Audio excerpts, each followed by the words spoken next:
Before the xalps, I spent a month in Europe soaring like a bird and camping in the mountains, so comparatively speaking, I was fairly well prepared. So beautiful flight from down there. The xalps is a 12-day race and it's up to us to decide where to hike and when to fly. She's a bit windy, bro!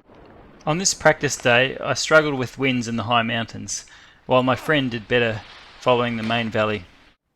Pretty inquisitive, aren't you? Aside from finding the best sources of lift, we also need to stay safe. Within a week of the start, I had my worst ever paragliding crash. Oh shit! In the prologue, a race of a few hours, I managed the hike but wanted to make sure I flew the rest. My official supporter Nikki's osteopath skills came in handy. So I was sore and worn down for the start but hoped that every day I'd feel a little better. My supporters were Nikki, a Kiwi expat living in France, and Pierre, a Frenchman who I used to work with in Brisbane. Well, here we are, turn point 1 in the 2021 xalps. Unfortunately, a gaggle has gotten away. Probably the majority of pilots are pretty low down there now. But I wasn't in the air, I was one of the last ones in the air because, well, partly I was one of the last ones up the hill, but it was really windy earlier, too windy to launch, so that wasn't a big deal. It was more that my phone had dramas. I think possibly Suntu and Zello don't cooperate. It's just ringing and I had to restart it and I did it again. Quite annoying. Full bishop hours here though. So I'm here with Birdie now and Gavin McClurg. Well, it's in the orange harnesses. Jazzy one of the sponsors on his wing. Left-handed. Yeah, pretty bleak looking day, isn't it? The storm's out towards Munich and Birdie's just ahead of me. Not sure who this guy is. And it's called Bishop I think. And this gaggle, I don't know how they managed to stay up. They were so low for so long. I think there's people ahead, but I can't see them though. It's the guys on WhatsApp said that people are getting to 1800 metres. We're at 1600 now. I did fly here the day I had the crash. It's nice. It's like a painting, isn't it? A whole bunch not too far ahead of me. Oh, it's much better than walking. Just flying that base and back and I lost about 100 metres. So it'd be great to keep flying. The sun is coming back. It's pretty dull. Hopefully I can hang in there. Otherwise come back here. Swimming. Hello. Stevie, how are you, bud? No one else in the race has got that accent much. So he's pretty low, he's pretty brave. I suppose I wasn't too far away from there before. Yeah, sun's trying. Still with Stevo and someone incognito helping us. And we just cracked 1600 metres in the first time in ages. Some of the guys must have crossed a few edges ahead of us, but it's pretty slow with a little shady. Still with Steve in this unidentified, non-marked glider.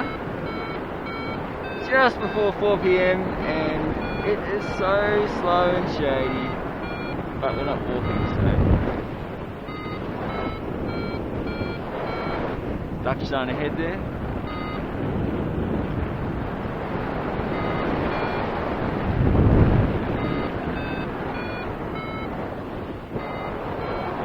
That's the car went and crashed in the other day. Steve and the other guy skipped this cliff, so I'm not sure if I'm in that much of a hurry given the situation and the fact that I'm at 1300 metres. Seems to be working, get a little bit of extra height out of it. Find that one.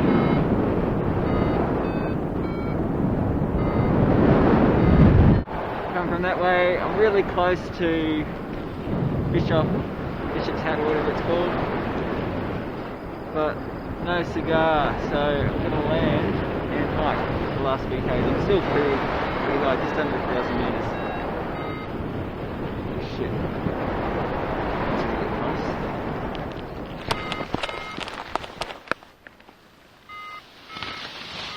Not bad at all. So it was a tough first flight. You had to stay above the ridges and the sun got weaker and weaker, so unfortunately I just missed out on making this last cliffs and I had to walk up. I've just got a puff up the hill. Even though the sun's gone behind the cloud again, I think I should take off because it was coming a little the other way, and it's not actually the ideal launch over faces that I would want to have.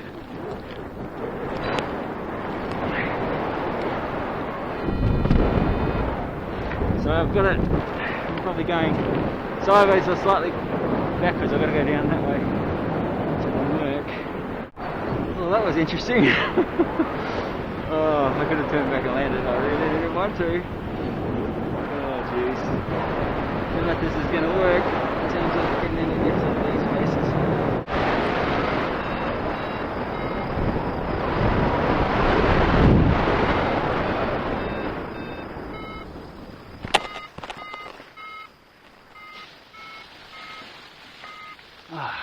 Not quite what I wanted, but something. I accidentally missed a turn point in the prologue and had to serve a 3-hour time penalty the next morning, so we opted to camp high.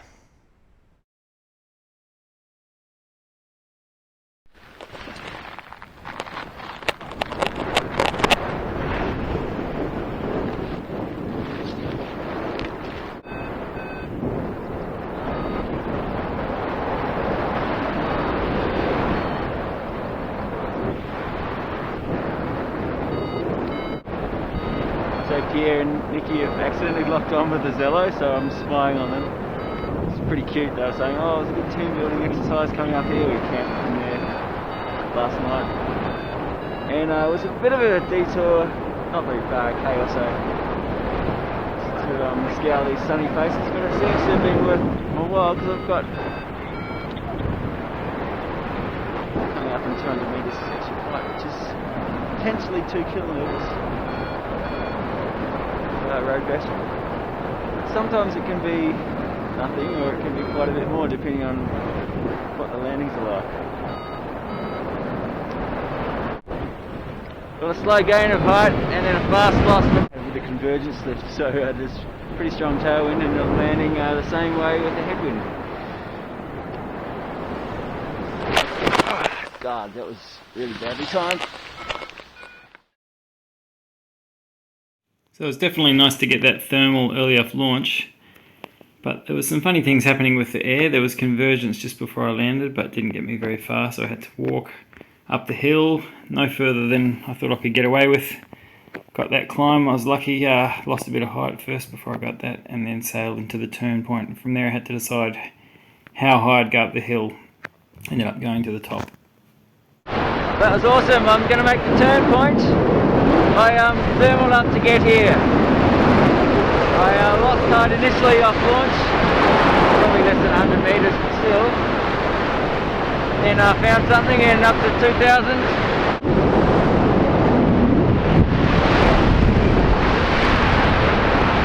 Been waiting for wind for ages. Valley turn points and tricky launches suck with a dodgy ankle, but let me complain about airspace. This next flight really put me out of the race. I was worried about going to this airspace. It was really confusing. Real pain in the ass, this hunting zone, bug ride. Launched over there and I'm just going to drift into it. Don't want to get any more penalties. This thermal seems okay.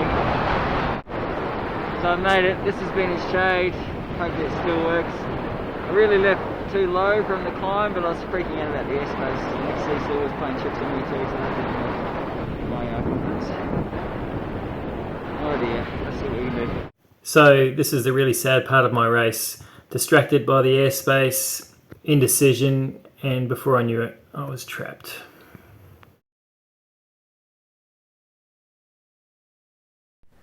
Clouds finally disappeared. I've been here quite a long time. It's been 2 hours since I landed.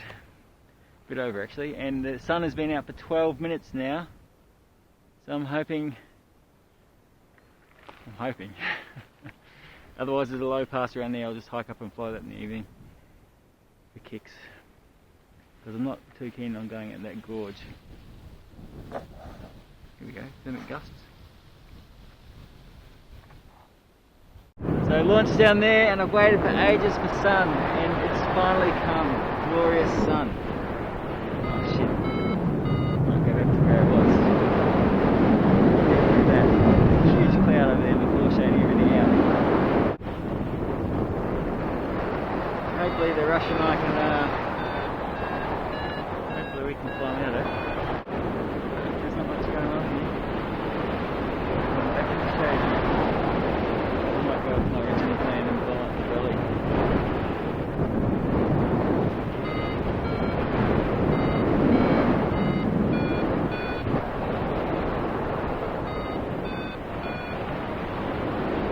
Sometimes your aspirations for a great evening soaring flight gradually downgrade to hoping that you can actually fly off the hill at all. Forward launch, do I need to pray? That feels sort of alright. Off we go. Yeah, I had to come down a little bit from the pass to get away from the trees. And this isn't going to be the glorious evening soaring I might have hoped for.